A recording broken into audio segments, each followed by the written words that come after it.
Како секој петок, така и денеска наши гости се представници од Аџибадем Систина, доктори специјалисти кои што говорат на некоја од темите кои не засегаат сите нас. Во месецот во кој најмногу се говори за тироидната жлезда, денеска ова утро топол поздрав за магистар доктор Билјана Црцарева, специјалист по нуклеарна медицина од Аџибадем Систина. Добро утро, ви благодарам на поканата. Благодарам и вам за гостувањето. Иако 25 мај е всушност денот на тироидната жлезда, јас верувам дека нема човек кој што барем еднаш до два пати во животот не запознал некој кој што се справува со промените кога се случува дисфункција на оваа жлезда, која поинаку се нарекува штитна жлезда, и тоа се навистина некои непријатни моменти кои што не секогаш доаѓаат во ред, односно си ја враќаат својата функција. Може би ги има и такви кои што го имаат лично овој проблем и верувам дека ќе не следат со внимание, но ајде на почеток да објасниме што е всушност тироидеата или штитната жлезда. Така, како што рековте на почетокот, овој месец започнуваме со повторната кампања за подигање на свест за заболувањата на тироидната жлезда, иако само еден ден го одбележуваме како светски ден на тироидната жлезда, сепак 365 дена говориме за нејза, а посебно во овој месец мај. Тироидната жлезда е орган како сите органи во човековото тело. Многу често пациентите знаат да не прашаат дали имам тироидна жлезда или дали имам штитна жлезда. Да, сите ја имаме. Значи, се раѓаме со орган наречен тироидна жлезда, кој што е мал орган, меѓутоа се вели дека представува диригент во човековото тело. Доколку не функционира тироидната жлезда онако како што треба да функционира, започнуваат проблемите на ниво на сите органи и ткива. Тироидната жлезда е орган мал со негдека големина, односно тежина од околу 20 до 30 грама. Сместена е во долната третина од врато, значи негдека под ова Адамово јаболче.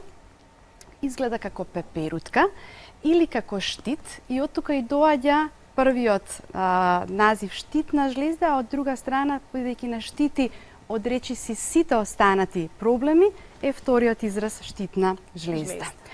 Нејзините проблеми за среќа не се големи доколку се започнати и се откријат на почеток, меѓутоа знаат да бидат и како сериозни доколку бидат запоставени. Заради тоа и секогаш е апелот на време да се препознаат симптомите за да може да се третираат нејзините проблеми. Проблемите ги делиме во две категории – морфолошки и функционални. Морфолошките или структурните укажуваат на тоа дека нејзиниот изглед е нарушен. Тој може да биде или во смисол на појава на цистични промени, нодуси, чворови познати во кај народот, или пак да биде во смисол на зголемување нејзино, тоа е така наречената гушавост, која што е позната на нашите простори, или пак да едноставно таа биде силно намалена. Додека пак функционалните пореметувања се во смисол таа да работи повеќе или помалку, па да бидат оние чести заболувања кои што нашите пациенти ги знаат како хипотироза или хипертиреоза. Во зависност што се случува, како ние ги препознаваме и ги класифицираме, така понатаму и ги третираме овие заболувања. Одлично.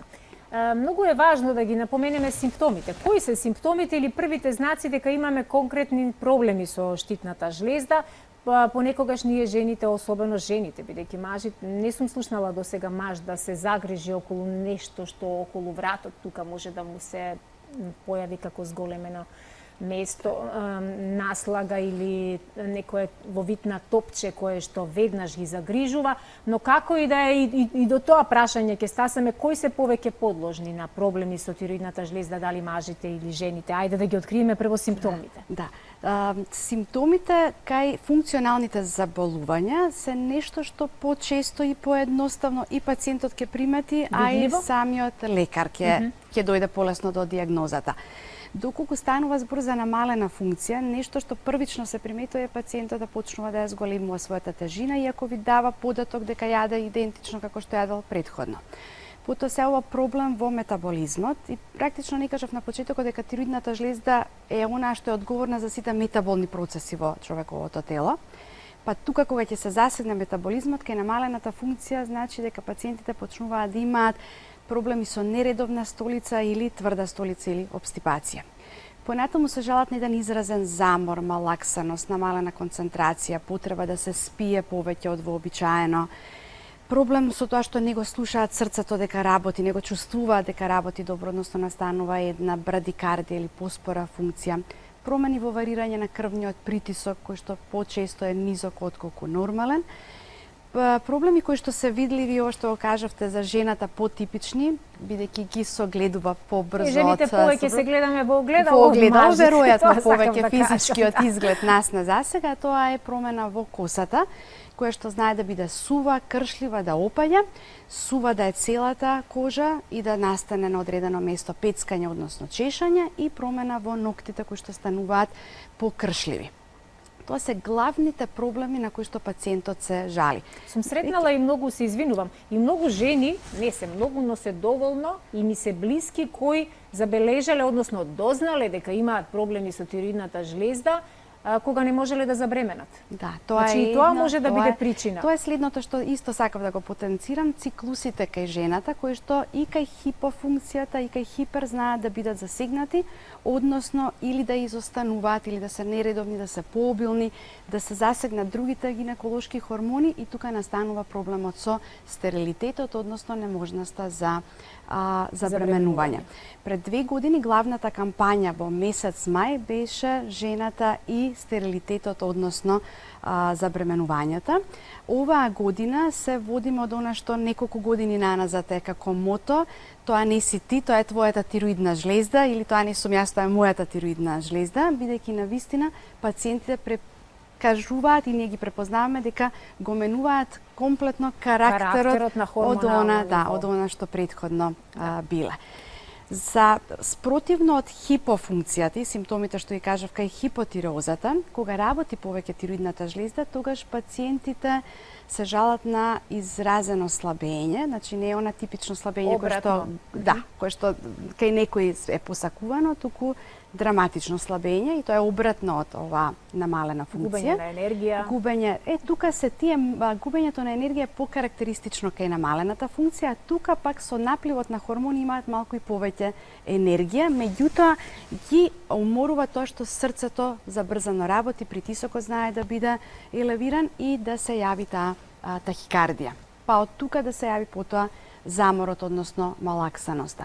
Обратно, забрзан е метаболизмот, па тоа се чести течни столици, препотување, заради тоа што со секој забрзан метаболизам се создава енергија, топлина настанува и е потење. Непријатна работа. Така да, симптомите од хипертиреозата се далеку понепријатни отколку симптомите на хипотиреозата. Познати ли се, доктор Цесарева, причините зошто се случува нарушување на функцијата на штитната жлезда? Би тргнало од тоа што ние сме така наречено ендемско поднебје, во кое што проблемите со тироидната жлезда се на, може би да кажем, меѓу првите заболувања во она листа на заболувања кои што ги вади статистиката на нашето Министерство за здравство. Одамна, од пред 50-тите години, во државата имало недостаток на јодот како елемент и од тука започнуваат сите проблеми. Сега, ова само го кажувам како информација, како прва причина зошто настануваат проблемите со тироидната жлезда на наше тло. Меѓутоа, тоа не значи дека сега во моментот, во денешно време, ние и понатаму имаме проблеми со јодот.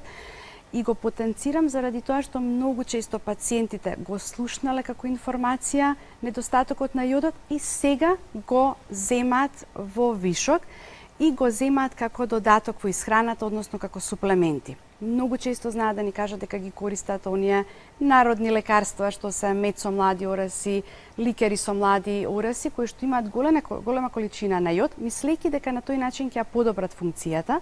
Меѓутоа, тоа веќе само може да направи проблем, бидејќи проблемот со јодот е решен на ниво на јодирање на еден препарат кој што, односно еден додаток во исхраната кој што ние секојдневно го користиме, и тоа кај нас одлучено да биде солта. Така да ние веќе немаме проблем, меѓутоа го кажуваме како една од причините што претходно било. Други од причините може да бидат, бидејќи жените се повеќе афектирани во оваа проблематика. Последната статистика вели дека 9 жени наспроти 1 маж е засегнат. Има ли нешто што не ги погодува повеќе жените? Тука се две главни причини. Првата причина се другите хормони повторно, кои што се поврзани со гинеколошката страна, а второ се претпоставува дека емотивната компонента, која што е нешто поизразена кај женскиот пол и така може да влие за да се развие поедноставно проблем со тироидната жлезда. И третото е нормално непозната етиологија, како и кај сите заболувања, да настанат проблеми со тироидеата. Многу ни е важно да го споменеме начинот на современиот третман кај вас во Аџи-Бадем Систина. Како вие ги третирате симптомите, односно појавата на дисфункција на тироидната жлезда? Така. Најбитен е периодот кон пациентот, односно правилно земената анамнеза или разговор со пациентот. Тоа ќе ве донесе сигурно до дијагноза можеби повеќе од 50%. Следното е палпаторниот наод, значи за жал денеска и матичните лекари и лекарите од секундарно и терцијарно здравство го заборава дека палпаторниот наод и како може исто така да препознае дел од заболувањата, а тоа е мануелно со двете раце да се застане зад пациентот и да се пронајде тироидната жлезда, која што во нормални услови треба лесно да ја чувствувате кога на пациентот ќе му кажете да голтне како вода да пие или да јаде. Тоа е нормален изглед, значи само ја чувствувате. Веќе кога убаво ја фаќате во вашите раце или чувствувате некаков израсток, тоа е знак дека имате некакво функционално нарушување кај пациентот. А ова што е нормалниот изглед не значи дека тај нормално ќе функционира, бидејќи секако после физикалниот преглед вие давате предлог да се направат тироидните хормони, по потреба и тироидните антитела, кои што ве насочуваат дали ке пациентот постои едно така наречено автоимуно заболување, познатиот Хашимотов тироидит. За среќа во нашата болница, во болницата во која што работам, дијагностиката е на многу високо ниво, па ултрасензитивните апарати, како што се ехографските апарати со кои што исто така во прв акт делуваме, брзо ни допринесуваат да можеме да ја поставиме дијагнозата и доколку ехографски видиме дека се работи за нодозна промена, за чвореста промена, дали таа не асоцира на бенигно или малигно заболување, не оставаме да пациентот не подлегне на една тенкоиглена пункција, која што ќе ви каже во која насока се пациентите состојба. Во помеѓу ултрасонографскиот преглед и тенкоиглената биопсија, по потреба се прави скенирање на тироидната жлезда со радиоактивен материјал, тоа е најчесто со технициум 99, повторно за да можете да претпоставите, односно да знаете што да очекувате како краен резултат. Секоја чест. Значи орган кој тежи едва и 20 грама може да направи толку многу компликации и да предизвика толку многу болести. Навистина ова е предизвик за секој лекар, за секој специјалист. Имаме само уште толку време, не верувам дека имаме време да вклучиме гледач, но за жал еве да ја сумираме целава, рековме дека не е лесно да си жена и покрај се останата со кое жените се соочуваат многу повеќе од мажите, но можеме ли некако да превенираме, доктор Црцарева, да спречиме или да ја ублажиме состојбата за да не настане или ако настане да биде во некоја поблага форма? Ќе се вратам на самиот почеток од вашиот разговор. Редовните прегледи, што кажавте, не познавате човек што барем еднаш или два пати не прегледал. Не се посомневал дека нешто се случува. Значи, се трудиме првенствено да прегледите на тироидната жлезда влезат во рутинските прегледи, оние чека прегледи што кај нас се изведуваат. Како систематски прегледи. И тие веќе гледаме дека се проширени речиси кај сите работодавци од останатите фирми кои што бараат тој редовен рутински преглед. Тоа е првиот начин како можете да превенирате дали нешто се случува или превентивно би се случувало во иднина со пациентите.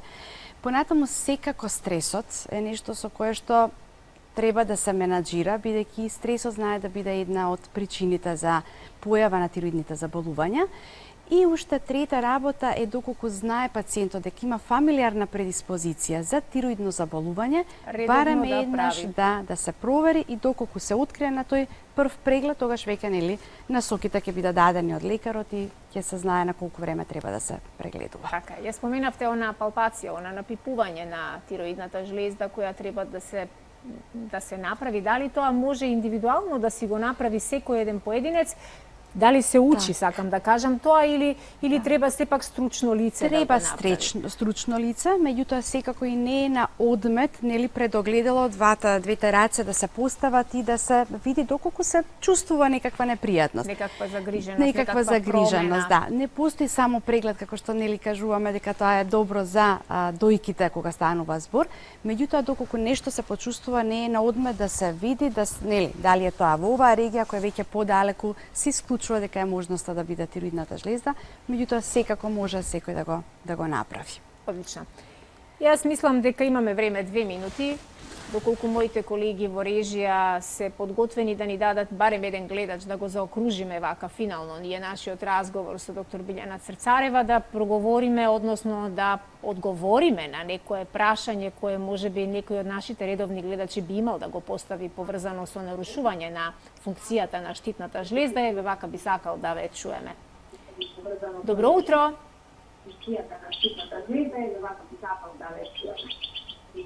Добро утро. Кој ни се јавува?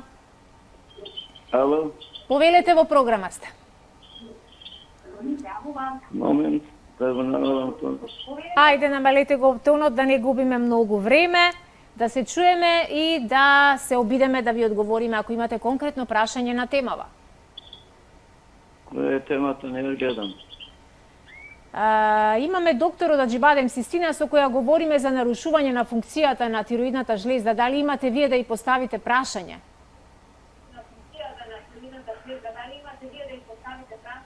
Ало, Добро утро. добро утро, Сузе. Добро утро. Дали сум ја на линија? Вие сте на линија, двајца сте ни на линија истовремено. Роска од село Орман.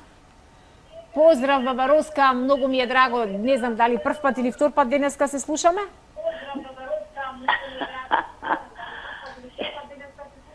Па сега за поубаво. За подобро. мале беше за Подобар лошо. ви е гласот. Утрово не бевте расположена воопшто, да. бе. Па жаба у грло ми застала. Знам.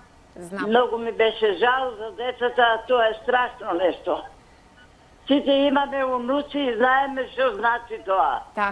Така, јас ве замолувам ако можеме да го искористиме времето и дали имаме прашање сега за докторката?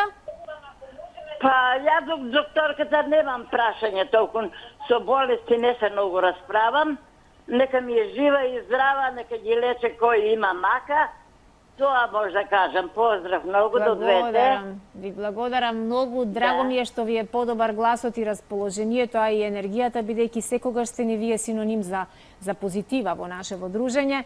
Тоа е наша редовна гледачка која е тука со нас во семејството на гледачи. Тука некаде ќе го привршиме разговорот, ќе ви посакам убав викенд. Благодарам што ова утро проговоривме за една состојба или болест која навистина ги тангира многу голем дел од луѓето, не само кај нас, туку и во светот, и на некоја следна тема се дружиме повторно. Ви благодарам уште еднаш јас. Поздрав и до вас.